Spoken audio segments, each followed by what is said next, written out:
आदमी का जीवन बिगड़ा है, इसलिए सुधार की कोशिश भी आदमी के लिए ही है।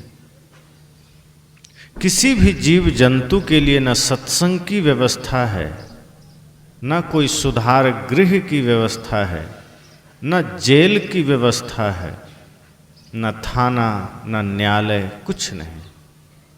ये सब कुछ इंसानों के लिए है, हमारे आपके लिए है। ये जितने भी नियम बनाए गए हैं वो किसके लिए हैं? सड़क पर बाएं या दाएं चलें, ये नियम किसी जानवर के लिए नहीं है। अगर जानवर की इच्छा है कि वो दाएं ही चलें, उस पर कोई रूल लागू नहीं होता। पर आदमी अगर बाएं से दाएं चले तो लोग कह देते हैं भाई अपने लाइन में चलो। और यदि आप गाड़ी के साथ हैं फिर तो आपको और भी ज़्यादा नियम पूरा करना पड़ेगा। कहीं लाल बत्ती पर अगर आपने क्रॉस कर दिया तो आपको फाइन भरना पड़ेगा। आपने सीट बेल्ट नहीं लगाया, भले ही गाड़ी आपकी है, बेल्ट आपका है, जीवन आपका है, पर आपने नहीं डाला तो फिर फाइन आपको देना होगा। अगर आपने अपनी ही बाइक पर 2 से 3 सवारी बैठा लिया तो आपको फाइन देना होगा। अगर आपने हेलमेट नहीं लगाया आपको दंड देना होगा। सारे नियम हमारे और आपके लिए है, किसी भी जानवर के लिए कोई नियम नहीं है, किसी भी जीव जंतु के लिए कोई नियम कानून नहीं है, न तो वो हमारे नियमों से बंधा हुआ है। वो अपने धर्म पर चल रहा है, वो अपने नियम पर चल रहा है, लेकिन हम और आप अपने धर्म, अपने नियम को हम छोड़ते चले जा रहे हैं। इसलिए नियमों का पालन हमें ही करना पड़ता है। इसलिए संतों ने कहा है कि व्यक्ति को ही नियम का पालन करना है, व्यक्ति को ही धर्म का पालन करना है। और जो बात मैं कहना चाहता हूँ वह इतना ही है कि आज इंसानों ने अपना धर्म छोड़ दिया है। एक पिता ने अपना पिता होने का धर्म छोड़ा है, एक माँ ने अपना माँ होने का धर्म छोड़ा है, एक गुरु ने अपना गुरु होने का धर्म छोड़ा है, एक शिष्य ने अपना शिष्य का धर्म छोड़ा है, बड़े भाई ने बड़े भाई होने का धर्म छोड़ा है, छोटे भाई ने छोटे भाई होने का धर्म छोड़ा है, पति ने पति का धर्म छोड़ा है, पत्नी ने पत्नी धर्म छोड़ा है, सास ने सास होने का धर्म छोड़ा है, बहू ने बहू होने का धर्म छोड़ा है, एक मित्र ने अपना धर्म छोड़ा है। और जब हम सब अपने अपने धर्म को छोड़ देते हैं, अपने अपने कर्तव्य को छोड़ देते हैं, अपने अपने आचरण को छोड़ देते हैं, तो पूरा समाज फिर वही नरक बन जाता है और उस नरक का कारण हम और आप बनते हैं।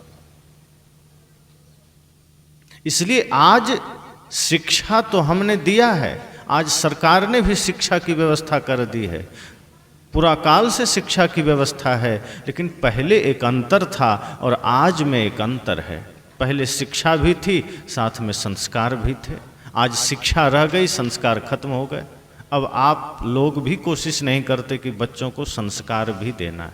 शिक्षा के लिए तो आप तत्पर हैं, कोशिश करते हैं थोड़ा कम खा लेंगे, कम पहन लेंगे, लेकिन बच्चे को पढ़ा लिखा के बड़ा योग्य बना देंगे, विद्वान बना देंगे, किसी पद में स्थापित कर देंगे, कोई नौकरी ले ले बस। आज की पढ़ाई भी काबिलियत के लिए नहीं रह गई, आज पढ़ाई भी हो गई है किसी तरह जॉब मिल जाए, नौकरी मिल जाए, किसी तरह बच्चे पैर पर खड़ा हो जाए। आज पैर पर खड़ा होने का अर्थ यही रह गया है कि वो कमाना शुरू कर दे और अपने से खाना शुरू कर दे। पैर पर खड़ा होने का अर्थ अब ये नहीं रह गया कि वो चरित्रवान हो जाए, संस्कारी हो जाए, वो धर्मात्मा हो जाए, उस समाज सेवी बन जाए। अब ये कहाँ सोचते हैं? कितने माँ बाप हैं जो सोचते हैं कि बच्चे समाज सेवी बने? कितने हैं जो सोचते हैं कि भारत माँ की सेवा करें? बहुत कम बच्चे के पिता सोचते होंगे, माँ सोचते होंगे। और ना बच्चे सोचते हैं, ना आप सोचने देते हैं, ना आप सोचने के लिए प्रयास करते हैं। और इस एक भूल से जीवन में इतनी भयंकर समस्या पैदा हुई है जिसका आप सोच नहीं सकते। आज समस्त समस्याओं की जड़ यही है।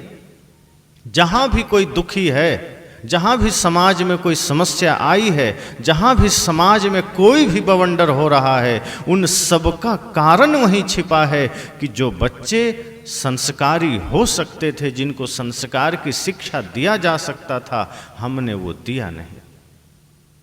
क्योंकि आज जो बच्चे साधारण दिख रहे हैं, इन्हीं में से कोई विधायक बन जाता है, इन्हीं में से कोई मंत्री बन जाता है, इन्हीं में से कोई डॉक्टर बन जाता है, इन्हीं में से कोई प्रधानमंत्री बन जाता है, इन्हीं में से कोई मुख्यमंत्री बन जाता है, कोई राष्ट्रपति बन जाता है, इन्हीं में से कोई ठेकेदार बन जाता है। अब सोचिए, अगर आपने शिक्षा दी है, संस्कार नहीं दिया, और वो बच्चे अगर मंत्री बन गया तो क्या करेगा? भ्रष्टाचार करेगा ना, समाज की सेवा करेगा।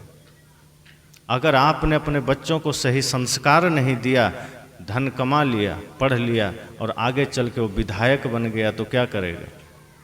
वोट तो मिल गया उसको, विधायक बन गया, लेकिन वो समाज की सेवा नहीं करेगा, वो सिर्फ धन कमाएगा। लोग विधायक का चुनाव लड़ते हैं, उसमें करोड़ों रुपए खर्च कर देते हैं। किस लिए? क्योंकि योग्यता तो होती नहीं है, काबिलियत होती नहीं है, और काबिलियत भी नहीं होती, और जनता भी आप सब ऐसे हैं जो अगर कोई प्रलोभन दिया तो वो आदमी वहीं वोट दे देता है। बहुत कम लोग होंगे जो विवेक पूर्वक अपना वोट का अधिकार प्रयोग करते होंगे कि हमें उस व्यक्ति को चुनना है जो समाज के लिए सही है। पर ऐसा कहाँ होता है? हम तत्काल प्रलोभन में पड़कर कोई 500-1000 रुपया दे दिया, शराब की थैली दे दिया, कुछ प्रलोभन दे दिया, मुफ्त में बांटने की गारंटी दे के चला गया, हम वोट दे के निकल लेते हैं। बाद में भले ही 5 साल रोते रहें। तो यदि एक व्यक्ति सही संस्कार के बिना आपके समाज में वो जीत कर आ गया, विधायक बन गया, वो समाज के लिए खतरा बन जाता है। वही व्यक्ति अगर और बड़े पद पर चला गया, खतरा बन जाता है। लेकिन ध्यान दीजिए, वो बचपना से ही गुजरा है, वो भी कभी बच्चा था, वो भी कभी जवान हुआ है, लेकिन अगर उस बचपने में उसको सही संस्कार मिल जाता, उसके बचपने में कोई दिव्य संस्कार मिल जाते, तो उसका जीवन बदल जाता, और जीवन ऐसा बदलता कि समाज के लिए वो वरदान हो सकता था। इसलिए संतों ने कहा कि आप शिक्षा दीजिए, कपड़े दीजिए, सुविधा दीजिए, भोजन दीजिए, लेकिन सबसे पहले संस्कार जरूर दीजिए। अपने बच्चों को अगर आप संस्कार देंगे तो आज जितनी भी समस्याएं हैं वो समस्याएं मिट जाएगी। उन समस्याओं का कारण ही यही है। जगह जगह भाई भाई के बीच इतने लड़ाइयों के केस क्यों आते हैं? सोचिए, आप सब परिवार से आए हैं, हम भी परिवार से आए, कोई अलग ग्रह से कोई नहीं आया, अलग देश से भी नहीं आए, सभी माता पिता से जन्म लेकर परिवार में जीते हैं, समाज में जीते हैं, कहीं भी जीते हैं। अगर आप गहराई से विचार करेंगे, एक ही माँ बाप से जन्म लेने वाला 2 या 3 भाई बचपन में साथ रहते हैं, एक ही साथ पढ़ते हैं, एक ही थाली में भोजन करते हैं, लड़ते हैं, फिर एक दूसरे से प्रेम करते हैं, फिर एक दूसरे के साथ सोते भी हैं। माँ कह भी दे कि नहीं अलग सो जाओ, वो रोने लगता है, नहीं हम तो एक साथ सोएंगे। सोने से पहले तकिए की लड़ाई हो जाती है, रजाई की लड़ाई हो जाती है, चादर की लड़ाई हो जाती है कि मुझे चाहिए, मुझे चाहिए। लेकिन जब नींद में जाता है, सब एक दूसरे से लिपट के सो जाता है, तकिया नीचे गिरा है, इतना प्रेम। फिर जगता है, फिर नहाता धोता है, स्कूल साथ जाता है। अपने अपने जीवन का याद कीजिए, बचपना की भाइयों के साथ कितना प्रेम से बीता। लेकिन जैसे जैसे वो बड़ा होते जाता है, जैसे जैसे हम कहते हैं समझदारी आती जाती है, लेकिन सच तो यह है कि वैसे वैसे नासमझी भी बढ़ती जाती। समझदारी आती नहीं है, नासमझी आती चली जाती है, और कहीं शादी विवाह हो गया, पत्नी आ गई, फिर वही भाई जिसमें स्वर्ग दिखता था, जिसके बिना एक और खा नहीं सकते थे, उसी का जानी दुश्मन बन जाते हैं। उसी के लिए फिर इतने सारे विवाद, इतने सारे झगड़े, इतने सारे षड्यंत्र मच जाते हैं कि मालूम पड़ता है जैसे कि कुंभकर्ण और रावण की आत्मा उसी में आ गई। इतना भयंकर हालत पैदा हो जाता है। आखिर क्या हो जाता है? जो बचपन में साथ थे वो बड़ा होने के बाद ऐसा क्या घटित हो गया जो आपस में इतने सारे विवाद, इतने सारे झगड़े हो गए? किस चीज का?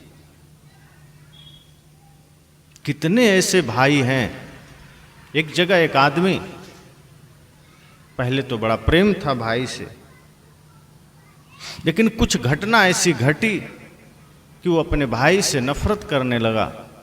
और जब उससे पूछा गया कि कोई अतिथि आए तो उसके बड़े भाई के घर जाना था, तो उस अतिथि ने उसी से पता पूछ दिया छोटे भाई से कि मुझे तुम्हारे बड़े भाई के घर जाना है, कहाँ है? वो कहा यहाँ से दाएं है, चले जाइए। कहा तुम थोड़ा पहुँचा दो। कहा नहीं, उधर हम नहीं जाते हैं। कर तुम्हारा बड़ा भाई है, क्यों नहीं जाते हो? कहा नाम भी मत लीजिए उस दुष्ट का, हम उधर जाते ही नहीं हैं। आपको बता दिए चले जाइए, मैं उधर देखता तक नहीं हूँ। उस अतिथि ने कहा ऐसा क्या हो गया, भाई ही तो है, कि ज़्यादा ज्ञान मत दीजिए, चुपचाप जाइए।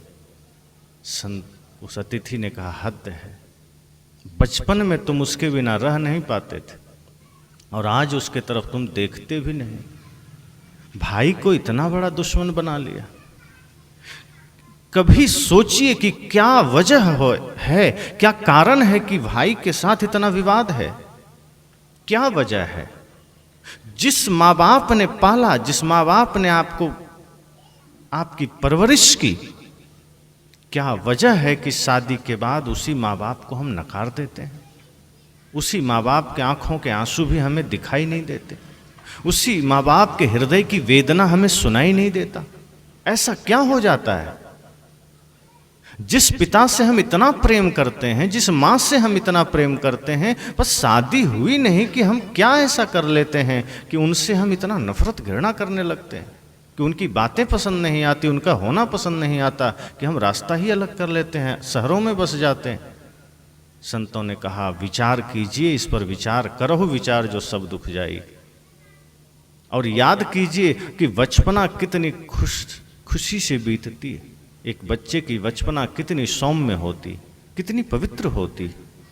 आंखों में मासूमियत है, चेहरे पर मुस्कुराहट है, लेकिन वो मासूमियत, वो सौम्यता, वो शांति कहाँ खोती चली जाती। भगवान का रूप बच्चों को इसलिए तो कहा गया कि उसमें प्रकृति ने स्वतः सौम्यता भरी है, आंखों में कोमलता भरी है, शीतलता भरी। जैसे जैसे बड़ा होता है आंखों में क्रूरता उतरती चली जाती है। तो हमने शिक्षा दिया, संस्कार नहीं दिया, इसलिए वही बच्चे बड़ा होकर के फिर परिवार के लिए घातक बन जाते हैं। और इन सब के मूल में क्या है? इन सारी समस्याओं के मूल में क्या है? इन सारे मुश्किलों के मूल में एक ही बात है जो संतों ने कहा कि कभी भी कोई घर, कोई परिवार, कोई समाज अगर टूटता है, बिखरता है, बर्बाद होता है तो सिर्फ दो कारण हैं। पहला है स्वार्थ और दूसरा है अहंकार। स्वार्थ इतना आ जाता है कि हम अपने से अधिक दूसरे में कुछ हम देख ही नहीं पाते। मुझे सब कुछ मिल जाए, भाई के लिए भी हम इतना घृणा, इतना नफरत पैदा कर लेते हैं। स्वार्थ में हम उसके साथ भी दुश्मनी ठान लेते हैं। मंथरा और कैकेयी को स्वार्थ ही तो आया था कि मेरे पुत्र भरत को राजगद्दी मिल जाए। लोभ और स्वार्थ के वजह से राम जैसे व्यक्ति का भी उन्होंने त्याग कर दिया, नफरत कर लिया। स्वार्थ के वजह से घर तोड़ना तो चाहा। मंथरा ने और कैकेयी ने घर तोड़ने की पूरी कोशिश की, लेकिन राम जी ने उसके इस प्रयास को असफल कर दिया, क्योंकि अगर राम जी भी लड़ाई कर लेते तो घर टूट जाता। पर राम जी ने कहा कोई बात नहीं, मंथरा हो चाहे माता कैकेयी हो, जिस राज्य को, जिस गद्दी को, जिस धन को वो भरत को देने की बात कर रही है, राम जी ने बड़े विवेक से काम लिया। उन्होंने कहा भरत कोई दूसरा थोड़े है, मेरा ही भाई है, मेरा ही अनुज है, मेरा प्राण बसता है उसमें। अगर मुझे न मिल के मेरे भाई भरत को मिल जाए तो क्या दिक्कत है। इसलिए राम जी ने बड़े भाव से काम लिया, बड़े प्यार से काम लिया और कहा नहीं, ये राम जंगल जाना स्वीकार करेगा लेकिन घर का बंटवारा स्वीकार नहीं करेगा। और उन्होंने बड़े ही सहजता से, बड़ी मुस्कुराहट के साथ भरत की राजगद्दी को स्वीकार करके और चल दिया। लेकिन आज अगर कोई भाई ऐसा कर दे तो छोटा भाई कहेगा अच्छा हुआ चला गया, सब मेरा हो गया। लेकिन भरत ने अपना फर्ज निभाया। अगर बड़ा भाई आपका राम बनने लगे तो आप भी भरत बनने में पीछे मत हट जाना। ऐसा नहीं कि बड़ा भाई राम बन गया तो हम रावण बन के सब हड़प लें, फिर गलत हो जाएगा। अगर बड़ा भाई राम बनने की कोशिश कर रहा है और वो चाह रहा है कि घर न टूटे, समाज न टूटे, परिवार न टूटे, रिश्ते न टूटे, और अगर रिश्ते को बचाने के लिए बड़ा भाई राम बनकर झुक रहा है तो आप भी भरत बन जाइए, आप भी शत्रुघ्न बन जाइए, आप भी लक्ष्मण बन जाइए। और भरत ने वही किया। उन्होंने कहा जो गद्दी प्रभु श्री राम का है, जो राज्य प्रभु श्री राम का है, जो अयोध्या प्रभु श्री राम की है, उस गद्दी पर मैं बैठने की कल्पना भी नहीं कर सकता, इसलिए राम जी को ही आना होगा। और वो लेने गए, लेकिन राम जब नहीं लौटे तो भरत ने क्या कहा, प्रभु अगर आप आदेश कर रहे हैं तो ये भरत गद्दी चलाएगा, लेकिन गद्दी पर बैठेगा नहीं, और गद्दी पर आपका चरण पादुका बैठेगी, वही चलाएगा। अगर भाई ऐसा हो जाए तो सोचिए वो घर किसी मंदिर से, किसी देवालय से कम होगा। आज हमने घर को कबाड़ खाना बना दिया है। आज आपका घर घर नहीं है, आज आपका घर कबाड़ खाना बन गया, आपका घर अखाड़ा बन गया। जैसे अखाड़ों में लड़ाई होती है पहलवानों के बीच में, आज घर में वही तो हो रहा है। घर घर कहाँ रहा, घर मंदिर कहाँ रहा, घर अखाड़ा बन गया। बल्कि और मैं कहूँ तो घर आपका कुरुक्षेत्र हो गया, कुरुक्षेत्र का मैदान हो गया। अब लड़ाइयाँ मैदानों में नहीं लड़ी जाती, अब तो घर में ही लड़ी जाती है। छोटी छोटी बात में सुबह से शाम तक लड़ाइयाँ हो रही है। थोड़ी सी बात पर पुत्र माँ से लड़ लिया, पिता से लड़ लिया, भाई भाई से लड़ लिया, सास बहू से लड़ लिया, ननद भाभी से लड़ लिया। आपका घर अखाड़ा बन गया, कुरुक्षेत्र बन गया, दिन भर लड़ाइयाँ हो रही है। मैंने कहा अगर आप अपने बच्चों में संस्कार दें कि अगर तुम्हें बनना है भाई में तो राम जैसा बनना, छोटा भाई है तो तुम भरत जैसा बनना, अगर एक माँ ने ये सीख दे दिया तो समझिए आपका घर मंदिर है। फिर समस्या नहीं होगी, फिर स्वार्थ के कारण लड़ाइयाँ नहीं होगी। मैंने कहा स्वार्थ जब आ जाता है तो घर टूटने लगता है, घर बिखरने लगता है। लोभ, स्वार्थ और अहंकार आपके घर को तोड़ रहा है, आपके जीवन को तोड़ रहा है। लेकिन राम जी ने क्या किया, ना तो स्वार्थ को आने दिया, ना लोभ को आने दिया, ना अहंकार को आने दिया। उन्होंने कहा मेरे जीवन में तो सिर्फ प्रेम है, मेरे जीवन में भक्ति है, मेरे जीवन में मर्यादा है, और मैं अपने जीवन को मर्यादा विहीन नहीं कर सकता, मैं अपने जीवन को धर्म विहीन नहीं कर सकता, मैं अपने जीवन को सत्य विहीन नहीं कर सकता। मेरे जीवन का आधार, मेरे जीवन का धन सत्य है, मेरे जीवन का आधार धर्म है, मेरे जीवन का आधार सेवा है, और मैं इसको नहीं छोड़ सकता। लेकिन दूसरी घटना आप महाभारत में पढ़ते हैं, वहाँ भी स्वार्थ आया। स्वार्थ रामायण भी है कि मंथरा और कैकेयी को स्वार्थ आया, लेकिन न भरत ने चाहा न राम ने चाहा तो वो टूटने से बच गया। लेकिन महाभारत में स्वार्थ आया। दुर्योधन ने कहा सुई के नख के बराबर भूमि भी नहीं दूंगा, तो उस स्वार्थ की को खंडन करते हुए अर्जुन और युधिष्ठिर ने कहा कि फिर हम पूरा ही हस्तिनापुर छीन लेंगे, हम वो भी नहीं छोड़ेंगे, हम तो पहले 5 ही गांव मांग रहे थे। कहा गया है ना कि पांडव हस्तिनापुर आए, भगवान हस्तिनापुर आए, पांडव का संदेशा लाए, कि पांडव का संदेश लेकर श्री कृष्ण हस्तिनापुर आ गए। और दुर्योधन से कहा दुर्योधन लड़ाई तो पांडव नहीं चाहते, इसलिए रहने के लिए सिर्फ 5 गांव दे दो। अगर तुम पूरा नहीं दे सकते, आधा राज्य नहीं दे सकते, तो 5 गांव दे दो। दुर्योधन ने क्या कहा, दुर्योधन वह भी दे न सका, आशीष समाज का ले न सका। और क्या किया गलती, उल्टे हरि को बांधने चला, जो था असाध्य साधने चला। कि न तो उसने 5 गांव दिए, बल्कि उल्टा भगवान श्री कृष्ण को ही बांधने चला। अर्थात कहा गया कि जब नाश मनुज पर छाता है, पहले विवेक मर जाता है। कि जब भी हमारे जीवन में नाश का समय आता है, विनाश का समय आता है, हमारा विवेक पहले ही मर जाता है।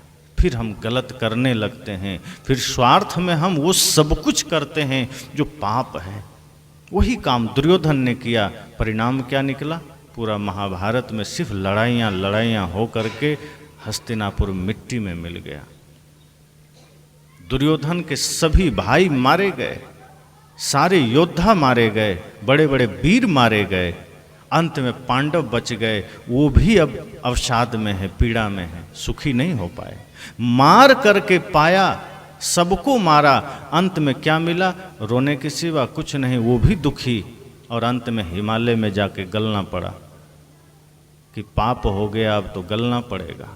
किसी भी रूप में पाप किया, गलना पड़ा। संत ने कहा कि जहाँ भी स्वार्थ आ जाए समझना वो घर टूट गया, जहाँ भी लोभ आ गया समझना वहाँ रिश्ता टूट गया। कभी भी अगर रिश्ते बचाने हैं, घर बचाना है, तो लोभ मत आने दीजिए। ये संसार तो प्रलोभन से भरा है, ये माया का रूप संसार है, चारों तरफ प्रलोभन है। कहीं भी कुछ दिखेगा उसमें प्रलोभन ही दिखेगा। लेकिन संत जन हमें उस माया से मुक्त करने के लिए हमें यथार्थ ज्ञान देते हैं कि अपने जीवन में और अपने बच्चों में शुभ संस्कार डालिए, ताकि आपके बच्चे शुभ संस्कारों से सज्जित हो सके। यही बच्चे कभी ऐसे समय में जब आप दिव्य संस्कार दे देंगे, इन्हीं में से कोई श्रवण कुमार भी बन सकता है, इन्हीं बच्चों में से कोई भगत सिंह भी बन सकता है, इन्हीं बच्चों में कोई नेताजी सुभाष बन सकता है, कोई चंद्रशेखर आज़ाद बन सकता है। और आप संस्कार बढ़िया नहीं दिए तो फिर देख लीजिए, लोग कहते हैं, माता पिता कई बार क्या कहें, बच्चे बात नहीं मानते, कितना भी समझाते हैं वो लड़ते हैं, झगड़ते हैं, जहाँ तहाँ लड़ाई कर लेते हैं, बात नहीं मानते। बच्चे बड़े हो गए, माता पिता रो रहे हैं, क्या कहें, बेटा बहू मानता ही नहीं, अलग रहता है। क्यों नहीं मानता? ये समस्या क्यों आई? मैंने कहा वही स्वार्थ और अहंकार। हमने सिर्फ ये सोचा कि ये पढ़ लिख कर कमाएगा, हमें भी धन देगा, हमारा भी बुढ़ापा सुखी हो जाएगा, पर हमने ये नहीं सोचा कि इसको हम संस्कार से सज्जित कर दें, ताकि ये सिर्फ धन ही ना कमाए, ये धर्म भी कमा सके। हमने अपने बच्चों को तैयार तो किया धन कमाने के लिए, लेकिन ये संसार में इज्जत कमा सके, धर्म की कमाई कर सके, ये कोशिश हम नहीं करते। इसलिए माता पिता हैं, आप कोशिश कीजिए कि अपने बच्चों में वो दिव्यता हम भरें कि वो बच्चे धर्म के पथ पर चल सकें, उस समाज के लिए हितकारी बन सकें। और इसके लिए बहुत से नियम हैं। सुबह उठते हैं, पहले हमारे गुरुकुल होते थे, वहाँ नियम होता था कि सुबह बच्चे उठते थे 4 बजे ब्रह्म मुहूर्त में, सबसे पहले गुरु माता का चरण स्पर्श करते थे। और वही बच्चे जब कभी छुट्टी में घर जाते थे तो सुबह उठते ही माता पिता के चरण छूते थे। आज कितने बच्चे हैं जो माता पिता के चरण छूते हैं? मुझे लगता है 1000 में कोई एक आध बच्चे होंगे जिनको आप थोड़ा मोड़ा समाज में शिक्षा संस्कार बचा है, वरना बच्चे अब माता पिता के चरण छूने में शर्म करते हैं। अगर किसी को कहा जाए वो हंसने लगते हैं कि कैसे छुएं, शर्म आती। अब माता पिता के चरण छूने में बच्चों को शर्म आती है। क्यों? क्योंकि वो हॉस्टल में वो सीखा ही नहीं। अब वो सिर्फ हाथ मिलाना सीखा है। अगर बहुत हुआ तो हाथ आगे बढ़ा देता है मिलाने के लिए, पर ये हाथ मिलाने की संस्कृति हमारी नहीं है, ये हाथ मिलाने की मर्यादा हमारी नहीं है। अब वो वही करता है। आपके बच्चे हॉस्टल में पढ़ रहे हैं, छुट्टी में कभी घर आए तो आते ही जूते खोल करके दौड़ के माता पिता के चरणों में सिर नहीं झुकाता, गुरु के चरणों में सिर नहीं झुकाता, बहुत मुश्किल होता है। और कभी कभार अगर झुका भी लिया तो प्रतिदिन तो बिल्कुल भी नहीं करता। तो धीरे धीरे हमारे संस्कार खोते चले जा रहे हैं। एक तो ब्रह्म मुहूर्त में बच्चे जगते नहीं हैं, वो जगते ही 7, 8, 9 बजे जब सूर्योदय निकल जाता है। स्वास्थ्य की दृष्टि से भी बच्चों को ब्रह्म मुहूर्त में जगना चाहिए और रात में जल्दी सोना चाहिए। और ये आप माता पिता की जिम्मेदारी है। आप कोशिश कीजिए कि बच्चे समय से सोएं, समय से जगें और पढ़ाई पर ध्यान दें। आपको ये ध्यान देना है कि हमारे बच्चे के मित्र कैसे हैं। ये बहुत बड़ी समस्या हमारे समाज की है। आज माता पिता और शिक्षक असावधान होते हैं। बहुत से विद्यालय में मैं देखा हूँ कि ऐसे भी शिक्षक हैं जो पान गुटखा खाते हैं और वो खा करके विद्यालय में जहाँ तहाँ थूक देते हैं, और कई बार वो सिगरेट भी पीते हैं और बच्चों से ही मंगाते हैं कि जाओ सिगरेट ले आओ। अब अगर एक बच्चे से 10 बार आपने सिगरेट मंगाया तो 11वीं बार वो कोशिश करता है कि ये क्या चीज़ है जो मास्टर साहब पीते हैं, एक बार हम भी ट्राई कर लें। और फिर 11वीं बार वो भी ट्राई करता है और धीरे धीरे छिप छिप के सिगरेट पीना शुरू कर देता है। इसका मतलब है कि आपने उसको शिक्षा तो दी है, साथ साथ सिगरेट पीना सिखा दिया है। आपने कहा नहीं कि पियो, लेकिन आपके पीने से उसको लगा कि ये है क्या जो मास्टर साहब स्वयं पी रहे हैं, वो भी पीने लगा। मास्टर साहब गुटखा खा रहे हैं, बच्चे गुटखा खाना सीख गए। पिता दारू पी रहा है, बच्चे दारू पीना सीख गया। पिता गाली दे रहा है, बच्चे गाली देना सीख गया। इसलिए तो कहा कि प्रथम गुरु माँ है, दूसरा गुरु पिता है, तीसरा शिक्षक है। और ये तीनों के ऊपर ही आपके बच्चे की जिंदगी आधारित होती है कि आप उसको क्या देना चाहते हैं। आप उसकी बचपना को अगर संस्कारों से सींचे हैं, अगर आपने अपने दूध पान के साथ साथ उसको संस्कार का भी पान कराया है, तो निश्चय ही फिर वो कहीं भी जाएगा, भटकेगा नहीं। माता पुतली बाई ने क्या कहा था गांधी जी से कि तुम जा तो रहे हो विदेश, लेकिन मेरे दूध का लाज रखना, मांस मत खाना, नशा मत करना। और गांधी जी बाहर गए, कुसंग मिला, लेकिन अपने को संभाल के रखा, नशा दुर्व्यसन से दूर रखा। एक बार भूल हो गई, फिर उन्होंने सचेत अपने को कर लिया। जब लोगों ने कहा कि तुम में ये संस्कार कहाँ से आए, तब गांधी जी ने क्या कहा, ये संस्कार मुझे माँ से मिला है, क्योंकि मेरी माँ कबीर साहब को मानती है और मैंने माँ का दूध पान किया है, उसी के साथ साथ मुझे दिव्य संस्कार मिल गया है। तो जब माँ चाह ले तो अपने दूध पिलाने के साथ साथ अपना संस्कार भी डाले, और जब आप अपने बच्चों को सही संस्कार देंगे तो वो फिर गलत नहीं हो सकते, फिर उसकी बचपना सही हो जाएगी। जो बचपन में कुसंग है उससे वो बच सकता है, आप उसकी रक्षा कीजिए। आज लोग लापरवाह हो जाते हैं, बच्चे आपके हॉस्टल चले गए, विद्यालय चले गए, आप भूल जाते हैं, आप सोचते हैं अच्छा हुआ 4 घंटा शांति है घर में, आप निश्चिंत हो जाते हैं। पर आप ये सोचिए कि वो 4 घंटे वहाँ क्या कर रहा है। अगर पढ़ाई भी कर रहा है तो उसके मित्र कैसे हैं, क्योंकि बच्चे बिगड़ने के एक और सबसे बड़ा कारण है उसका मित्र। अगर कोई कुसंगी मित्र है, गलत आचरण वाला मित्र है, चाहे छोटा बड़ा क्यों ना हो, बच्चे उसके बहकावे में आके गलत कदम उठा लेता है। वो नशा करने लगता है, व्यभिचार करने लगता है, गलत चीज़ें करने लगता है, और अगर ये एक बार कर लिया फिर वो किसी की नहीं सुनता। इसलिए अगर आपको जानना है बच्चे के बारे में तो पहले ये उससे पता करिए कि उसके मित्र कौन कौन हैं, और अगर मित्र का पता चल जाए तो मित्र के कुंडली खंगाल लीजिए, आपको पता चल जाएगा आपके बच्चे कैसे हैं। चाहे लड़का हो चाहे लड़की हो, जिनके भी मित्र अगर सही है तो बच्चे सही रहेंगे, मित्र गलत हो गए तो बच्चे गलत हो जाएंगे। इसलिए संतों ने कहा मित्र एक ही हो। सुदामा ने एक ही मित्र बनाया श्री कृष्ण को, लेकिन ऐसा बनाया जो उसके जीवन को बदल दिया। अर्जुन ने एक ही मित्र बनाया कृष्ण को, लेकिन कृष्ण ने भी उस मित्रता का धर्म को निभाया। और अर्जुन ने क्या कहा था जब महाभारत का युद्ध होने को था, दुर्योधन भी गया था मांगने, नारायणी सेना मांग लिया, अर्जुन भी गया। दुर्योधन को मौका तो दिया, अर्जुन को भी मौका दिया। कृष्ण ने कह दिया कि जो सबसे पहले सुबह मेरे पास आ जाएगा और मैं जिसको सबसे पहले देखूंगा उसको मैं सहयोग दूंगा। तो दुर्योधन पहले ही चल दिया, अर्जुन को देर हो गई। सुबह अर्जुन उठा, देखता है अरे देर हो गई, लगता है अर्जुन दुर्योधन तो चला गया होगा। बाहर निकला तो देखता है रथ के पहिए का निशान है द्वारिका की तरफ। समझ गया, लगता है दुर्योधन रथ लेके निकला है। फिर अर्जुन को ध्यान आया कि भगवान के पास जा रहा है, श्री कृष्ण के पास जा रहा है, कुछ मांगने जा रहा है और रथ लेकर गया है।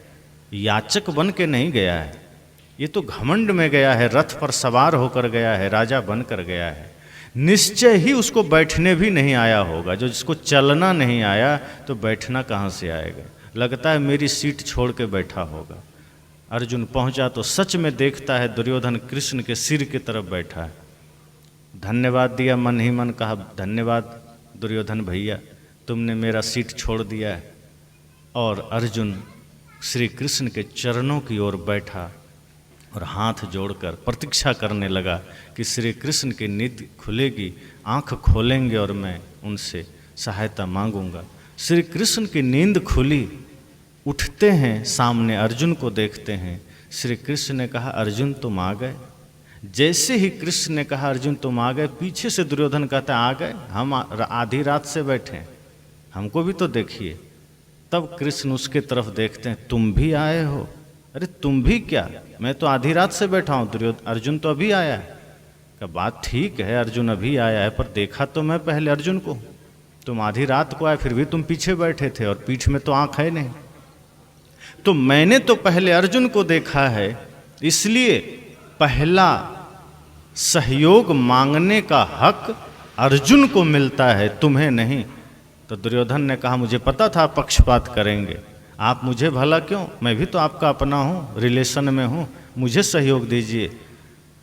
अर्जुन ने भी कहा हे केशव पहले आप दुर्योधन को ही दे दीजिए मौका। कृष्ण ने कहा नहीं, मैंने पहले तुम्हें देखा और मैंने कहा था कि जिस पर मेरी नज़र पहले पड़ेगी मैं पहला सहयोग उसी को दूंगा। इसलिए अर्जुन मैं तुम्हें पहले सहयोग देता हूँ और तुम बोलो तुम्हें क्या चाहिए। एक और मेरी विशाल नारायणी सेना है और एक और मैं निहत्था कृष्ण, और मैंने संकल्प भी लिया है कि मैं इस युद्ध में शस्त्र नहीं उठाऊंगा, मैं युद्ध नहीं करूंगा, मैं निहत्था अकेला, एक तरफ मेरी विशाल नारायणी सेना।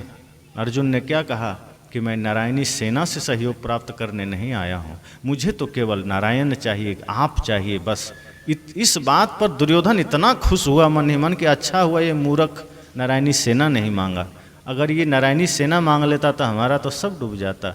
वो हंस के कहता है ठीक है केशव, कृष्ण तो रहने दीजिए, हम ही नारायणी सेना रख लेते हैं।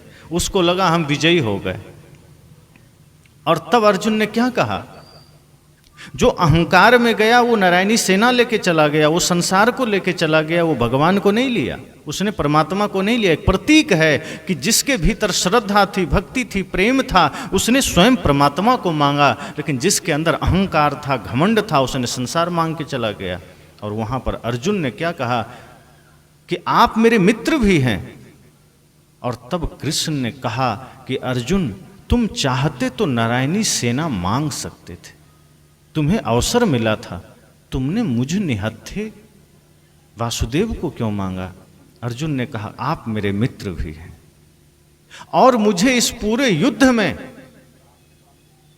आपकी आवश्यकता है, आपके सहायता की आवश्यकता है। और हे कृष्ण आप मेरे मित्र के साथ साथ गुरु भी हैं, और इस नाते आपसे अच्छा सहयोगी मेरा कोई दूसरा हो नहीं सकता। इसलिए मैं सारथी के रूप में आपको चाहता हूं कि आप मेरे रथ का सारथी बने, क्योंकि एक साधारण सारथी तो सिर्फ रथ को चलाएगा, एक साधारण सारथी तो सिर्फ रथ का संचालन करेगा, पर आप वो सारथी हैं जो सिर्फ मेरे रथ का संचालन नहीं करेंगे, मेरे मन का भी संचालन करेंगे, मेरे जीवन का भी संचालन करेंगे, और मेरा सिर्फ बाहर का रास्ता नहीं प्रशस्त करेंगे, मेरा आध्यात्मिक रास्ता भी प्रशस्त करेंगे। इसलिए मैं निश्चिंत होकर अपना जीवन, अपना मन, अपना रथ आपके हाथ में सौंप सकता हूँ। इसलिए आप जैसे मित्र की मुझे आवश्यकता है।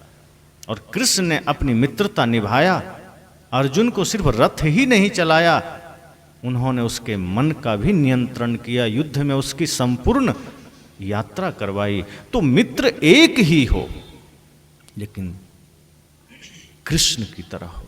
अपने बच्चों पर ध्यान रखिए, निगरानी रखिए कि उसके मित्र कैसे हैं। अपने बच्चों पर अगर निगरानी आपने हटा दिया, उसकी संगत बिगड़ी। साहब ने कहा है संगत से सुख उपजे, कुसंगत से दुख होए। अगर जैसे ही संगति बिगड़ी, दुख होना निश्चित है। और यही बात बच्चे और बच्चियों में लागू होती है कि अगर आपने संस्कार नहीं दिया, अगर आपने उसको सही मर्यादा का ज्ञान नहीं दिया, तो तो निश्चय ही वो बच्चे आगे चल के बिगड़ेंगे और आप दुखी रहेंगे। आज माता पिता के दुख का कारण कोई दूसरा नहीं है। लोग कहते हैं बच्चे बिगड़ गए, बच्चे बिगड़ के थोड़े जन्म लिए हैं। कोई बिगड़ा हुआ बच्चा धरती पर आया है? कुछ पुराने संस्कार के साथ वो आते हैं, लेकिन वर्तमान में आपका क्या दायित्व है, आपका क्या कर्तव्य है, आप निभा कहाँ पाते हैं। अगर एक माँ चाह ले तो अपने बच्चे को योग्य बना सकती है, एक पिता चाह ले तो अपने बच्चे को विद्वान चरित्रवान बना सकता है, पर हम चाहते कहाँ हैं, इतना टाइम नहीं है। कई बार लोगों से कहा जाता है कि अपने बच्चों को समय दीजिए, तो माता पिता कहते हैं क्या करें, समय नहीं है। किस लिए समय नहीं है? आप धन कमा रहे हैं, वो धन किसके लिए कमा रहे हैं? बच्चे के लिए ही तो। और सोचिए आपका बच्चा ही संस्कारी नहीं रहा, आपका बच्चा ही बिगड़ गया, तो वो धन का क्या होगा? वो धन बच्चों को ही तो आप देंगे। अगर आपने उसको योग्य बना दिया, संस्कारी बना दिया, तो धन थोड़ा कम भी आपने कमाया तो वो कमा लेगा। इसलिए लोग कहते हैं कि अगर पुत्र कपूत है तो फिर क्यों धन संचय करना, और पुत्र सपुत्र है तो फिर क्यों धन संचय करना। कुपुत्र है, आपने संचय किया वो गंवा देगा जुआ में, शराब में, व्यभिचार में। और अगर वो सुपुत्र है तो भी क्या, वो निकम्मा थोड़े, वो कमाएगा ही, मेहनत करेगा। इसलिए कोशिश कीजिए कि आप उसके लिए अगर कुछ छोड़ना चाहते हैं, अपने बच्चों के लिए कुछ देना चाहते हैं, तो सही संस्कार दीजिए। बसीहत ही मत छोड़िए, उसके लिए एक अच्छी नसीहत भी छोड़िए। अगर आपने अपने बच्चे को एक अच्छी नसीहत, एक अच्छी सीख दी है, वो बच्चे आपका नाम रोशन करेंगे, वो बच्चे आपका नाम ऊंचाई तक ले जाएंगे। इसलिए बहुत ज़रूरी है कि बच्चों को दिव्य संस्कार दीजिए। और अगर आपने बच्चों को सही संस्कार दिया, अपने संतान को सही संस्कार दिया, तो जो पुत्र है वो आपको तार देगा। और अगर आपने पुत्री को सही संस्कार दिया तो दोनों कुलों को तार देगी, पिता कुल को भी और ससुर कुल को भी। क्योंकि पुत्रियां पढ़ती हैं, लिखती हैं, संस्कार ग्रहण करती हैं, फिर शादी के बाद ससुराल चली जाती। कोशिश कीजिए अपने पुत्रियों को ऐसे दिव्य संस्कार दीजिए, ऐसी दिव्यता भर दीजिए कि वो जहाँ जाए उस घर को स्वर्ग बना दे। हम दे नहीं पाते हैं, हम लौकिक शिक्षाएं तो दे देते हैं। आज आप अपने बच्चों को, मैंने कहा ना कि बाहर की सारी जानकारी आप दे देते हैं, इतिहास की जानकारी देते हैं, दुनिया भर के जनरल नॉलेज आप पढ़ा देते हैं, अपने खेत खलिहान की जानकारी देते हैं, खाने पीने की चीज़ के बारे में बताते हैं, पहनने ओढ़ने के बारे में बताते हैं, मोबाइल टीवी के बारे में, गाड़ी के बारे में, लेकिन आप उसके जीवन जीने के बारे में कुछ नहीं बताते। अपने बच्चियों में क्या संस्कार दें कि उसका आगे का जीवन सही बन सके, ये नहीं दे पाते।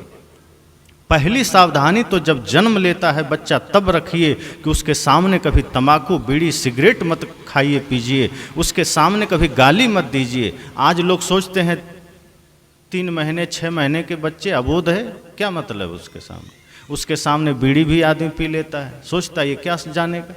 उसके सामने आप गाली भी दे रहे हैं, पति पत्नी झगड़ा भी कर रहे हैं, और इतने झगड़े हो रहे हैं कि उसका प्रभाव उस बच्चे पर पड़ जाता है। हमें लगता है तो 6 महीने का अबोध बच्चा, इसको क्या पता चलेगा, लेकिन आप जो कुछ भी कर रहे हैं वो सब उसमें रिकॉर्ड हो रहा है, वो सब उसमें समाहित हो रहा है, और वो फिर धीरे धीरे इतना भयंकर रूप लेता है कि बड़ा होकर के फिर आपका कुछ भी नहीं सुनता।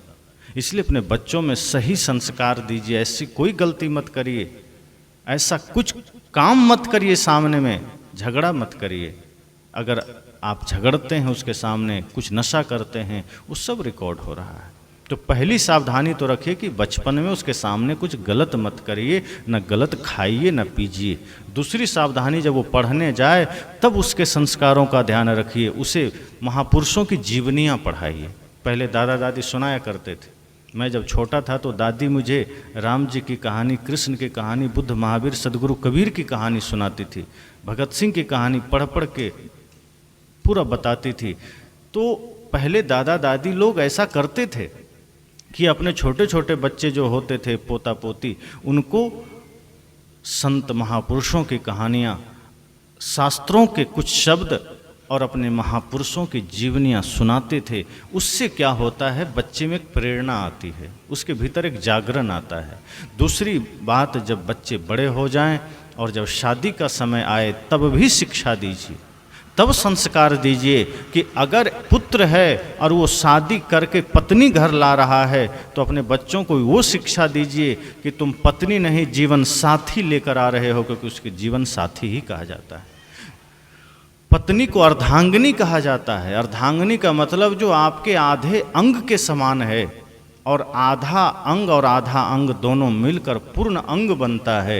ऐसे अर्धांगिनी के साथ कभी बुरा बर्ताव मत करना। शास्त्रों में कहा गया पति परमेश्वर है, तो ये भी जान लीजिए कि पत्नी भी परमेश्वरी से कम नहीं है। अगर आपको लगता है कि आप ही बस परमेश्वर हैं और पत्नी सेवा करती रहे, तो वो भी परमेश्वरी है। अगर शास्त्रों में कहा गया पति भगवान है, तो पत्नी भगवती से कम नहीं है। लेकिन लोग अहंकार में पड़ जाते हैं कि हमको तो भगवान कहा गया, ये तो हमारी नौकरानी है, जैसा चाहेंगे वैसा करेगी। फिर हम अहंकार में पड़कर खूब अत्याचार करते हैं पत्नी पर, और वो जैसा चाहे, हम चाहते हैं वो वैसा ही करे, हमारा मन के अनुसार चले। पर ध्यान दीजिए, वो भी भगवती है, उसके अंदर भी वही दिव्यता है, वही भव्यता है। इसलिए अगर आप चाहते हैं पत्नी साक्षात सीता के रूप में रहे, तो राम बनकर आपको भी रहना होगा। ये नहीं चलेगा कि उसको सीता के रूप में चाह रहे और आप रावण बन के बैठे रहें, ये बिल्कुल गलत बात है। अगर पत्नी में सीता का रूप देखना है तो राम का रूप बन जाइए। और अगर बहू सीता जैसी चाहिए तो सास माँ को भी कौशल्या जैसी सास बननी पड़ेगी, ऐसा नहीं चलेगा। और फिर जब आपकी बेटी आपके घर से विदा हो तो सही शिक्षा दीजिए, सही संस्कार दीजिए, सही सीख दीजिए, जो हमारे शास्त्रों में कहा गया है। अगर आप अपने बच्चियों को सही संस्कार दे के ससुराल भेजेंगे तो वो वहाँ भी उसका रोशन करेगी, उस कुल को भी वो सुंदर बना देगी, उस घर को भी मंदिर बना देगी। जब माता सीता की विदाई हो रही थी तो उनकी जो माँ थी सुनैना, रानी सुनैना, क्या शिक्षा दी थी माता सीता को?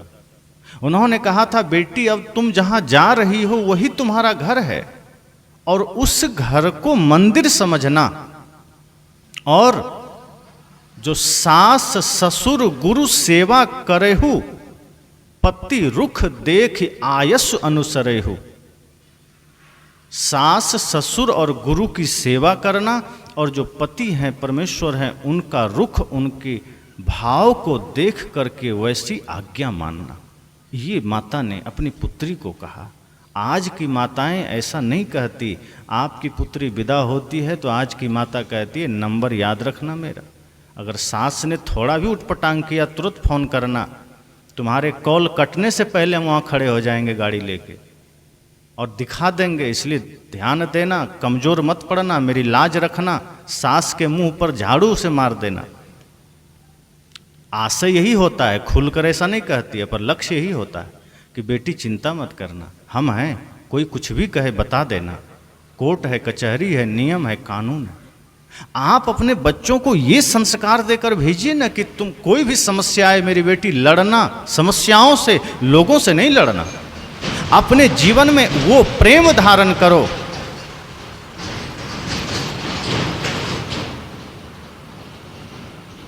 अपने जीवन में वो भक्ति धारण करना, माता पिता का रूप समझना, सास ससुर को, गुरु को भगवान समझना, पति को भक्ति से वश में करना, प्रेम से वश में करना, लड़ाई मत करना।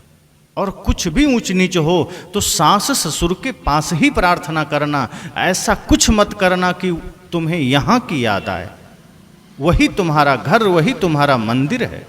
जब इस भाव से माँ अपने बेटी को विदा करेगी तो वो बेटी वहाँ बेटी के रूप में ही रहेगी, वो फिर बहू बन के नहीं रहेगी। और सास माँ अगर चाहती है कि मेरी बहू मेरी सेवा करे तो आप भी कौशल्या की तरह बनिए। माँ कौशल्या ने सीता को बहू के रूप में नहीं, बेटी के रूप में रखा था। इतना प्यार दिया, इतना दुलार दिया कि माता सीता को सच में जनकपुर की याद नहीं आती थी। तो आप भी ऐसा बनिए। अब कभी कभी क्या होता है कि बहू सोचती है कि चलो सास माँ की सेवा कर दें। अब कभी कभार कोई सत्संग सुन कर के जीवन में बदलाव आ गया, वो सोचती है बहुत दिन पर आज चलते हैं, सास माँ का थोड़ा चरण दबा देते हैं।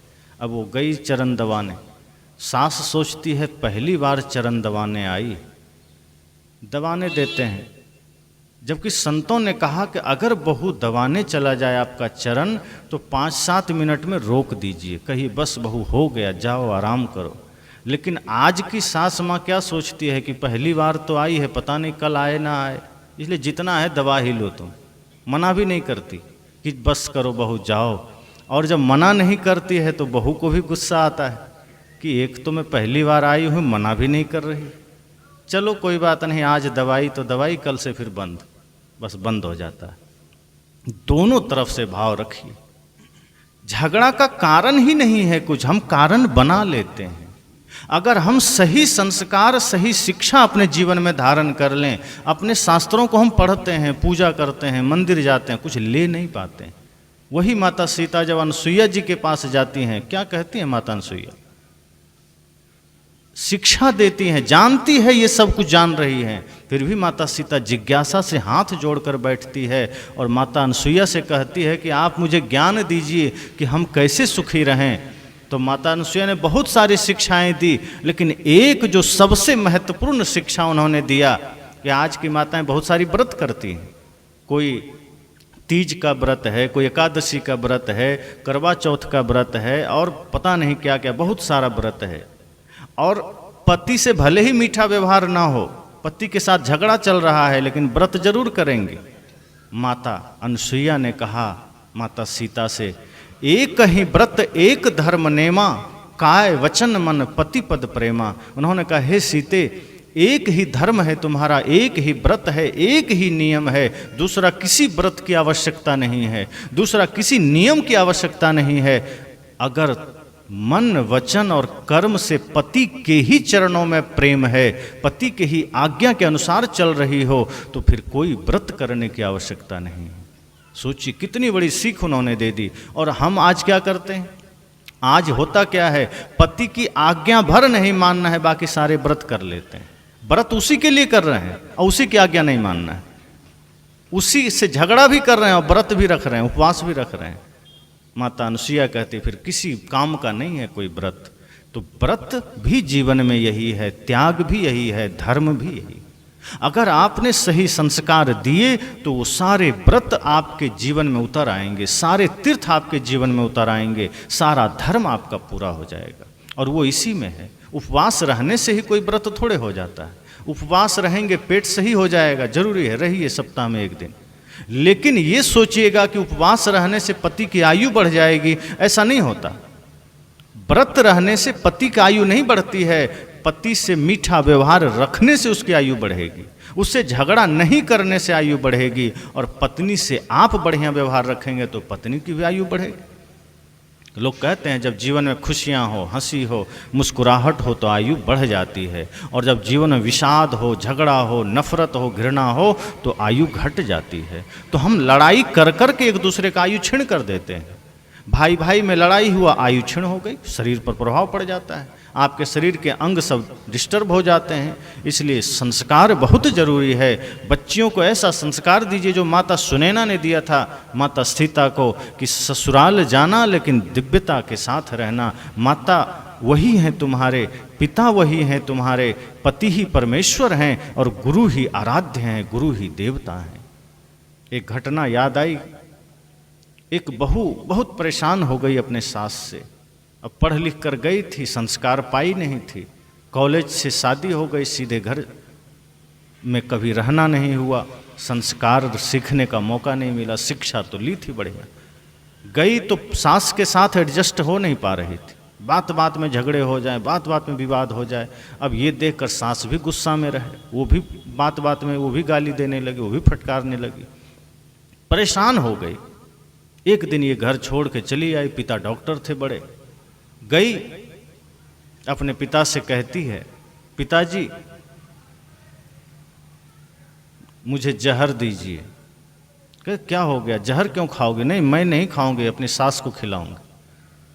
कह नहीं, अरे हो क्या गया, सास को जहर दोगी, क्या बात हो? क्या बिल्कुल नहीं, उसके साथ हम रह नहीं सकते, जीवन नरक बन गया, बड़ी समस्या हो गई, आप मुझे जहर दीजिए, हम साथ नहीं रह सकते। कहा बेटी देखो सास हैं, जहर नहीं देते, सोचना भी नहीं चाहिए, जाओ मिलजुल के रहो। उसने कहा देखिए अगर आप मुझे जिंदा देखना चाहते हैं तो जहर दे दीजिए, हम सास को खिला देंगे, मर जाएगी, सब ठीक हो जाएगा।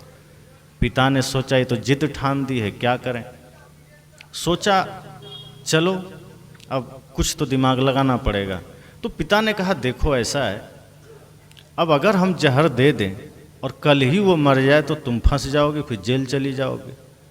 तो पुत्री ने कहा बात तो ठीक है, तो ऐसा करिए कोई उपाय है कि आज जहर दें तो 4 महीने बाद मरे। कहा हाँ स्वीट पॉइजन होता है, वो दे देंगे तो आज तुम रोज़ थोड़ा थोड़ा खिलाओगे तो 4 महीने बाद वो मर जाएगी। कहा तो वही दे दीजिए ताकि इल्ज़ाम नहीं आएगा। फिर भी तो दिक्कत है, अगर 4 महीने बाद भी मरे और तुमसे झगड़ा चल रहा है तो विवाद के कारण तुम ही बनोगी, नाम तुम्हारा ही आएगा। तो एक काम करना, ये दवा ले जाओ, 4 महीने का खुराक दे देता हूँ, रोज़ दूध में मिला के देना, थोड़ा थोड़ा वो रोज़ मरेगी, पता भी नहीं चलेगा। लेकिन पता न चले लोगों को और तुम पर शक न जाए, इसके लिए एक काम करना। कहा क्या? कहा तुम बढ़िया सेवा शुरू कर देना, उसकी हर बात मानना, सेवा करना, और कुछ भी सास अगर लड़ाई झगड़ा करे तो जवाब मत देना। तुम इतना प्रेम करना ताकि वो जब मर भी जाए तो लोग कहे ये तो इतनी सुशील बहू है, ये कैसे कुछ कर सकती है, तुम पर इल्ज़ाम नहीं जाएगा। इतना पवित्र बहू बन जाना, और गाली का जवाब सदैव प्यार से देना, गाली मत देना, झगड़ा मत करना। सुबह उनके जगने के 10 मिनट पहले भी कम से कम जग जाना। ऐसा मत होने देना कि पहले सास जग जाएं, पहले तुम जगना, झाड़ू पोछा करना, सास के लिए नहाने के लिए वस्त्र तैयार करना, पानी जमा कर देना, और बाकी सारे काम करके जलपान बनाना, उनको जलपान आसन में ले जाके देना, उनको नहलाना, उनके कपड़े भी धो देना, और उनको दोपहर का भोजन कराना, फिर उनकी सेवा करना, घर की सेवा करना, बड़े बुजुर्ग की सेवा करना। अगर इतना करोगे तो तुम पर इल्ज़ाम नहीं जाएगा। पुत्री ने कहा इतना मैं 4 महीना कर लूँगी, 4 महीने बाद वो मर जाएगी तो सब घर तो मेरा ही होगा, इतना कर लूँगी। कहा ठीक है जाओ। अब वो गई, पहले ही दिन से शुरू कर दिया अपना साधना। जाते ही सासू माँ के चरण छुए, आज तक नहीं छुई थी। सासू माँ को भी लगा ये वही है कि दूसरी आ गई, देखा वही है, का क्या बदलाव आ गया। फिर सोचा कोई बात नहीं, झाड़ू लगाया, शाम का भोजन बनाया, फिर दूसरी रात में पैर भी दबाया। अब सास माँ को तो एक ही दिन में लगा जैसे कि बदलाव क्या हो गया भाई, इसमें क्या परिवर्तन आ गया। इंसान का दिल पत्थर तो नहीं है, पिघल जाता है सेवा से, भाव से, भक्ति से। सास माँ का भी दिल एक ही दिन में पिघल गया। दूसरे दिन वो भी डांटना कम कर दी, दूसरे दिन उसने भी गाली देना बंद कर दिया, उसने भी खरी खोटी सुनाना बंद कर दिया। और इसने सोचा 4 महीने तक हमको बस ये साधना करनी, किसी भी तरह हम कर लें। फिर दूसरे दिन उसी नियम के साथ समय से जगना, जलपान बनाना, भोजन कराना, नहलाना, धुलाना। 1 महीना भी नहीं बीता था कि इतना प्यार सास माँ ने देना शुरू कर दिया। सोची मेरी बहू तो बदल गई है, अब तो ये बेटी बन गई है, अब तो ये संस्कारी बन गई है। सास माँ ने सारे नफरत हटा दिए, सारे विवाद हटा दिए, सारी घृणा खत्म कर दी, और आकर कहती है 1 ही महीना में, बेटी अब ये घर की चाबी भी तुम ही रखो, तुम ही मालकिन हो, बस जैसा रखो मैं रह लूँगी। उस लड़की को, बहू को लगा कि 1 महीना में इतना परिवर्तन हो गया। धीरे धीरे जब देखा कि सास माँ का व्यवहार इतना बढ़िया हो गया, इतना मधुर हो गया, इसको भी उनसे लगाव हो गया, इसको भी उनसे प्रेम हो गया, और अब ये भी उनकी सेवा सच में सच्चे मन से करने लगी, सच्चे मन से उनकी सेवा करने लगी, उनका ध्यान रखने लगी। अब जैसे ही 2 महीना बीता, सब कुछ पूरा घर स्वर्ग बन गया। 3 महीना बीता, जब 4था महीना बीतने वाला था तब इसको ध्यान आया अचानक, अरे हमारी ये दवा तो हम दिए चले जा रहे हैं, अब तो ये हमारी सास माँ मर जाएगी। ये दौड़ती हुई गई पिता के पास, पिताजी ऐसा कुछ करिए कि हमारी सास माँ ना मरे, वो जिंदा बच जाए। आप वो जो दवा मेरे द्वारा उनको दिए थे, कोशिश करिए कि अब ऐसी दवा दीजिए कि उसके प्राण बच जाएं। कहा क्यों, क्या हुआ, अब मारोगी नहीं? कहा नहीं, अब हमारा घर बदल चुका है, अब हमारे सास का व्यवहार बदल चुका है, अब जीवन बदल चुका है। अब जो कल तक जिस शिकायत को लेकर हम आए थे, जिस पीड़ा को लेकर आए थे वो पीड़ा ही नहीं रही। अब तो घर का सारा जिम्मेदारी मुझ पर आ गई है। अब तो वो माँ से भी ज़्यादा प्यार दे रही है। अब तो किसी बात को लेकर किंतु परंतु ही नहीं है। अब ऐसे देवी माँ का सोच भी नहीं सकती, उनको कुछ बीमार भी वो हो जाएं। अरे मरने की तो बात छोड़िए, इसलिए पिताजी कुछ करिए, अगर वो मर जाएगी तो हम मर जाएंगे, हम नहीं रहेंगे। पिता ने देखा कि पुत्री में परिवर्तन आ गया है। पिता समझ गए थे पहले ही कि मेरी पुत्री में ही संस्कार की कमी है, क्योंकि ये पढ़ी तो है लेकिन कहीं संस्कार सीखी नहीं है। पिता ने कहा बेटी चिंता मत करो, मैंने जो दवा दिया था वो मरने की दवा नहीं थी, वो ताकत की दवा थी, क्योंकि मुझे पता था तुम में ही कमियां हैं और आज तुमने अपनी कमियां ठीक कर ली है और तुम्हारी सास माँ मरेगी नहीं, वो और स्वस्थ हो गई है। बहू खुश हुई, पुत्री खुश हुई, पिता खुश हुए, सास माँ खुश हुई, घर स्वर्ग बन गया। एक छोटी सी कमियां थी लड़की में, लेकिन वो बहू बनकर गई थी, पुत्री बनकर नहीं गई थी। वो सास में माँ का भाव नहीं कर पा रही थी, वो वहाँ भी जा कर के अपने हिसाब से जीना चाहती थी, अपने बाहर के संस्कारों को थोपना चाहती थी। लेकिन जैसे ही जीवन में दिव्यता आई, परिवर्तन आया, माँ के प्रति जब उसके भाव जागृत हुए और वो अपने समस्त धर्मों का पालन उसने किया कि कैसे सेवा करनी है, कैसे बड़ों से बात करनी है, कैसे हर परिस्थिति में विनम्र बन के रहना है, कैसे माता पिता गुरु को ही देवता समझना है, पति को ही परमेश्वर समझना है। जब इन सारे भावों को वो समझ गई तो उसको उतना ही अनंत प्रेम मिलने लगा, उतनी ही अनंत शांति मिलने लगी। और फिर जिसकी मृत्यु की कामना कर रही थी उसके ही जीवन की प्रार्थना करने लगी कि अगर वो न रहेगी तो हम न रहेंगे। संतों ने कहा अगर आपने अपने बच्चों को सही संस्कार दिया तो निश्चित मानिए आपका घर स्वर्ग बनेगा। आज हम बच्चों को संस्कार दे ही नहीं पाते। संतों ने कहा अपने बच्चों को आप कुछ चाहे एक टाइम का भोजन कम कर दीजिए, लेकिन संस्कार में कभी कमी मत करिएगा। अपना आधा पेट खा लीजिएगा, लेकिन बच्चों को संस्कार जरूर दीजिएगा। और संस्कार का अर्थ ही है वो आचरण जो आपके जीवन को भी दिव्य बनाए और बच्चों को भी दिव्य बनाए। क्योंकि मैंने कहा यही बच्चे नेता भी बनेंगे, यही बच्चे प्रधानमंत्री बन सकते हैं, यही बच्चे समाज के अगुआ बन सकते हैं। इन्हीं में से कोई सन्यासी बन जाएगा, इन्हीं में से कोई समाज का अगुआ बन जाएगा, इन्हीं में से कोई प्रशासक बन जाएगा, इन्हीं में से कोई इंजीनियर बन जाएगा। अगर वो सही संस्कार को लेकर गया है तो आपका नाम रोशन करेगा। अगर वो गलत संस्कार लेकर गया है तो बहुत ऐसे नेता मंत्री पुलिसकर्मी होते हैं जिनको कहते हैं अरे ये तो भ्रष्ट है। वो भ्रष्ट जन्म से थोड़े हुआ है, वो ऐसा संस्कार नहीं मिला, वो भ्रष्ट है। और लोग तो उसको तो गाली देते ही हैं। साथ साथ जो भ्रष्ट आदमी है, आप लोग ही अनुभव करते होंगे कि जो भ्रष्ट आदमी है उसके माता पिता को भी लोग गाली देते हैं कि कैसा इसका माँ बाप है, कैसा संस्कार दिया है, इतना लुच्चा लफंगा को पैदा कर दिया। इस तरह की गालियाँ मिलती है एक संस्कार न देने से। इसलिए बहुत ज़रूरी है बच्चे और बच्चियों को सही संस्कार दीजिए और बचपन से ही उसको महापुरुषों की कहानियाँ सुनाइए, सत्संग में ले जाइए, भले ही थोड़े समय के लिए ले जाइए, लेकिन बच्चों को धर्म से जोड़िए, संतों से जोड़िए। इससे पहले कि आपके बच्चे शराब खाने की ओर जाए, उसे सत्संग की ओर ले जाना। इससे पहले कि आपके बच्चे हाथ में हथियार उठा ले, उसके हाथ में कापी कलम और शास्त्र पकड़ाना। इससे पहले कि आपके बच्चे किसी का गर्दन दबा दे, उन हाथों को किसी संत का चरण स्पर्श करा देना। इससे पहले कि आपके बच्चे हाथ में शराब का प्याला पकड़े, उसे पूजा की थाल पकड़ाना, आरती की थाल पकड़ाना, ताकि उसके जीवन में एक बढ़िया बदलाव आ सके, एक परिवर्तन आ सके, वो आपके जीवन का भी और समाज का भी उद्धारक बन सके। एक बच्चे के भीतर अगर दिव्यता आ जाती है तो पूरे कुल को तार देती। माता सीता जंगल में थी, लव कुश का जन्म हुआ।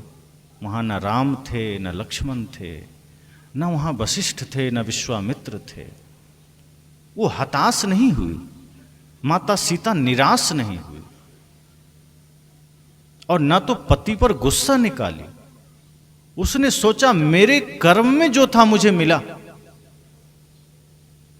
और राम जी ने भी यही किया। जब लक्ष्मण जी ने कहा कि माता कैकेयी और मंथरा के वजह से ये सब हुआ है, तो राम जी ने क्या कहा? काहुन को सुख दुख कर दाता, निज कृत कर्म भोग सुनु भ्राता। हे लक्ष्मण, कोई किसी को सुख दुख नहीं देता है, अपने ही निज कर्मों का फल हम पाते हैं, अपने ही द्वारा किए गए कर्मों से हम सुख दुख पाते हैं। यही बात माता सीता ने अनुभव किया कि जो भी मुझे मिला मेरे कर्मों का फल है, लेकिन उस वजह से मैं अपने बच्चे को बिगड़ने नहीं दूंगी। और उन्होंने एक मातृधर्म को निभाया, माता निर्माता भवती, उन्होंने अपने माता होने का फर्ज निभाया और लवकुश को ऐसा संस्कार दिया, ऐसा चरित्रवान बना दिया, विद्वान बना दिया, शक्तिशाली बना दिया, बलवान बना दिया। माता ने सोचा कि अगर थोड़ा भी संस्कार इसमें कम हम दे पाए, अगर ये थोड़ा भी रास्ता बिगड़ गया तो राम की मर्यादा धूमिल हो जाएगी कि राम का बेटा ऐसा निकल गया। इसलिए माता ने कहा नहीं, अगर पिता इसका यहाँ नहीं है, चाचा नहीं है, गुरु नहीं है, कोई बात नहीं, मैं तो हूँ। एक माँ ठान ले तो कुछ भी कर सकती। उसने कहा मुझे इसको दिव्य बना देना है, और लवकुश को कितना चरित्रवान बनाया आप सब जानते हैं, पढ़े हैं कहानी। इतना समृद्ध बना दिया, इतना बलवान बना दिया, इतना योग्य बना दिया कि अयोध्या की जो सेना रावण से नहीं हारी, वो लवकुश से हार गई। माता की शक्ति का ही तो परिणाम है। हम इन संतों से, इन शास्त्रों से, इन महापुरुषों से हम सीखें और अपने बच्चों को भी सिखाएं कि यही असली धर्म है, यही असली व्रत है। आप एकादशी रहें ना रहें कोई बात नहीं। एकादशी का अर्थ क्या है? एकादशी मतलब 11 क्या है? 5 ज्ञानेंद्रियां, 5 कर्मेंद्रियां और एक मन, 11 है ना। इन 11 को अपने वश में कर लेना, यही एकादशी व्रत है। हमारा ये 11 जहाँ के तहाँ जा रहा है और हम भूखे बैठे हैं कि हम तो व्रत कर रहे हैं। तो भूखे बैठने से व्रत नहीं होता, भूखे रहने से पेट का सिस्टम ठीक हो जाएगा। लेकिन अगर सच में व्रत का फल लेना है तो आपका इंद्रियां नियंत्रण में हो और मन नियंत्रण में हो। 5 ज्ञानेंद्रियां, 5 कर्मेंद्रियां और एक मन, जिसका ये एकादश अपने वश में हो गया, वो व्रत सही में कर लिया। तो जीवन में ये संकल्प लीजिए कि हमें सही व्रत अगर करना है, सही धर्म का पालन करना है, तो अपने आचरण में बदलाव लाना है। अगर शादी शुदा हैं तो पति पत्नी में वो व्रत का पालन कीजिए, एक दूसरे के प्रति समर्पण का पालन कीजिए, एक दूसरे के प्रति भक्ति और सेवा का पालन कीजिए।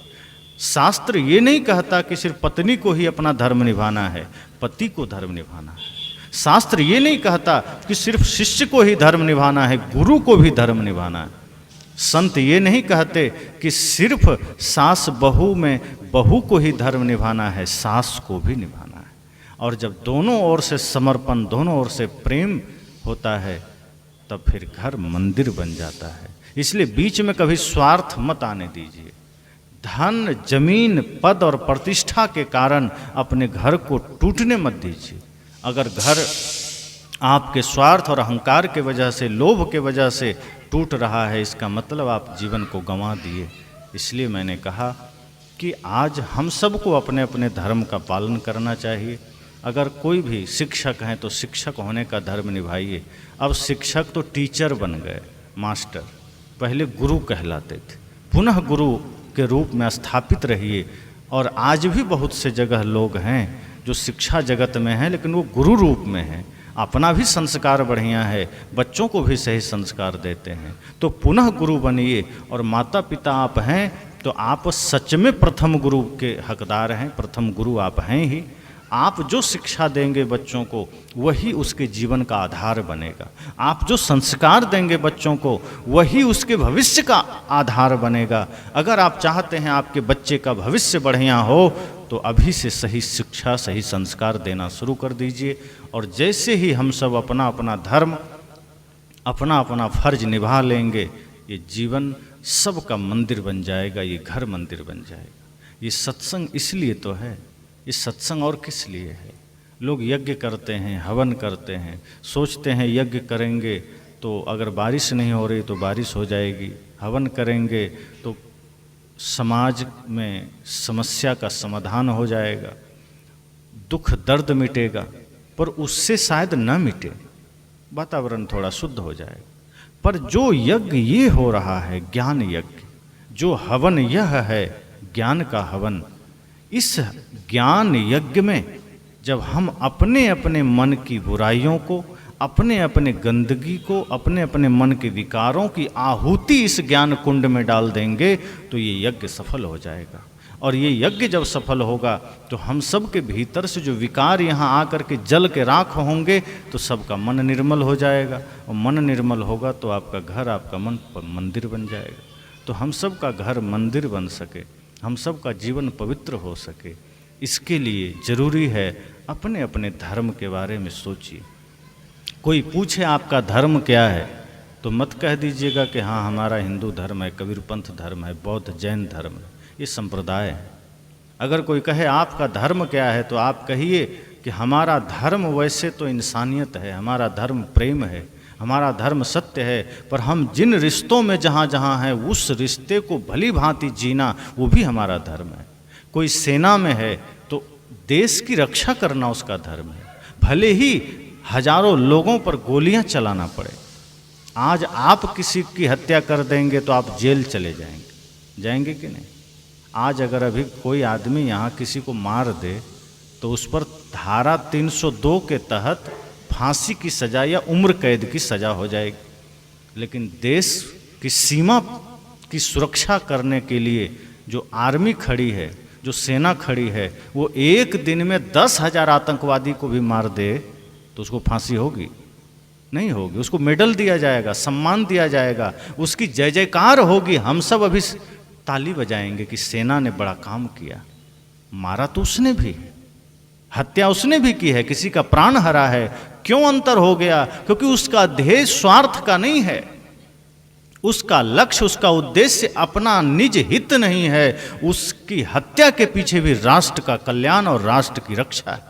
और जब हमारा ध्येय बड़ा हो जाता है, जब हमारा उद्देश्य विराट हो जाता है, तो फिर हमारा हर काम धर्म बन जाता है।